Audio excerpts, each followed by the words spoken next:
Assalamualaikum warahmatullahi wabarakatuh.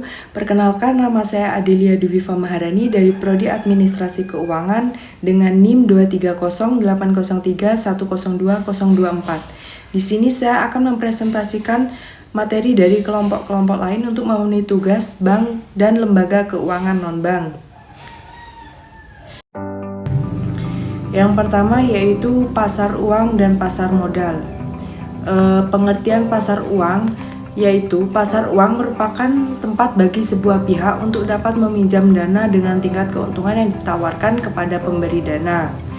Pengertian pasar modal yaitu pasar modal secara luas merupakan sebuah tempat bertemunya investor dan emiten. Yang selanjutnya yaitu instrumen. Instrumen pasar uang yang pertama yaitu sertifikat Bank Indonesia atau SBI, yang kedua surat berharga pasar uang atau SBPU, yang ketiga call money, yang keempat sertifikat deposito.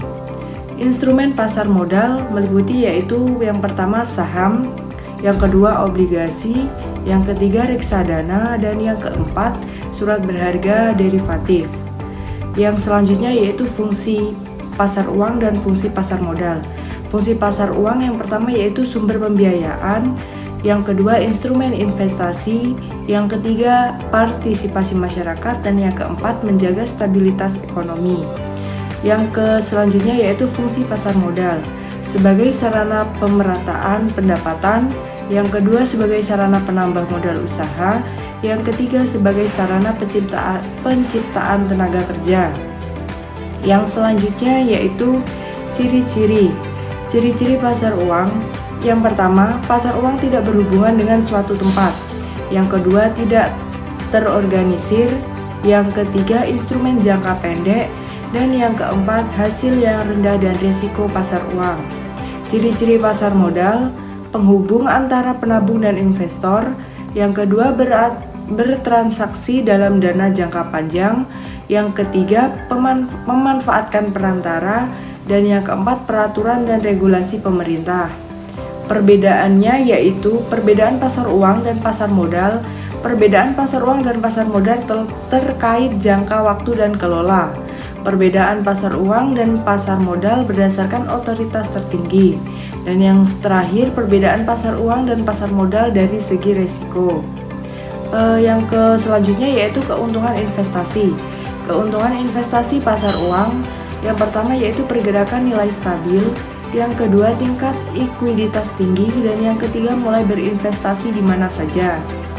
Yang selanjutnya yaitu keuntungan investasi pasar modal dapat digunakan sebagai jaminan tingkat keuntungan yang relatif tinggi dan pilihan instrumen yang beragam. Sekian, terima kasih. Akan saya lanjutkan pada materi kelompok selanjutnya. Nah, untuk materi yang selanjutnya yaitu mekanisme operasional dan laporan keuangan bank dan lembaga keuangan. Mekanisme operasional yang pertama, proses internal bank. Mekanisme operasional di bank meliputi proses perizinan, pengaturan keuangan, manajemen risiko, dan kepatuhan terhadap regulasi. Yang kedua, peran lembaga keuangan. Lembaga keuangan memiliki peran penting dalam memastikan mekanisme operasional bank berjalan sesuai standar, mulai dari pengawasan hingga pemberian bantuan dan fasilitas. Yang ketiga yaitu laporan keuangan. Laporan keuangan merupakan hasil akhir dari mekanisme operasional bank. Terdiri dari neraca, laporan laba rugi, laporan arus kas, dan catatan atas laporan keuangan. Peran lembaga keuangan yaitu pengawasan. Lembaga keuangan bertugas mengawasi bank dalam melaksanakan operasional sesuai dengan standar dan regulasi yang berlaku. Yang selanjutnya pemberi bantuan. Memberikan bantuan dan dukungan kepada bank dalam rangka pemenuhan kebutuhan operasional dan pengembangan usaha. Yang selanjutnya yaitu fasilitas. Memberikan fasilitas dan layanan pendukung operasional bagi bank seperti layanan clearing, RTGS, dan lainnya. Laporan keuangan. Yang pertama yaitu neraca. Neraca merupakan laporan keuangan yang menyajikan posisi keuangan suatu entitas pada suatu titik waktu. Yang kedua yaitu laporan laba rugi. Laporan laba rugi atau income statement menjabarkan pendapatan dan beban selama periode tertentu. Yang ketiga yaitu laporan arus kas. Laporan arus kas menjelaskan aliran kas masuk dan keluar dari suatu entitas selama periode tertentu. Yang selanjutnya yaitu regulasi dalam operasional bank. Yang pertama, perlindungan konsumen. Regulasi mengatur perlindungan konsumen terhadap produk dan layanan yang disediakan oleh bank. Yang kedua yaitu keuangan syariah. Regulasi khusus bagi bank yang menjalankan sistem dan produk keuangan berbasis prinsip syariah. Yang ketiga yaitu kepatuhan terhadap anti pencucian uang atau APU. Langkah-langkah kepatuhan bank terhadap prosedur anti pencucian uang dan pencegahan pendanaan terorisme. Nah, yang selanjutnya yaitu manajemen risiko. Yang pertama, identifikasi risiko. Proses mengidentifikasi ancaman atau gangguan yang bisa mempengaruhi tujuan operasional bank. Yang kedua yaitu evaluasi risiko. Melakukan penilaian atas dampak dan probabilitas terjadinya risiko yang diidentifikasi. Yang ketiga yaitu penanganan risiko. Mengambil langkah-langkah untuk mengurangi, mentransfer atau menerima risiko yang telah dievaluasi. Yang selanjutnya yaitu persyaratan laporan keuangan. Yang pertama, standar pelaporan keuangan. Persyaratan dalam penyusunan laporan keuangan sesuai standar yang berlaku di industri keuangan. Yang kedua yaitu review dan audit.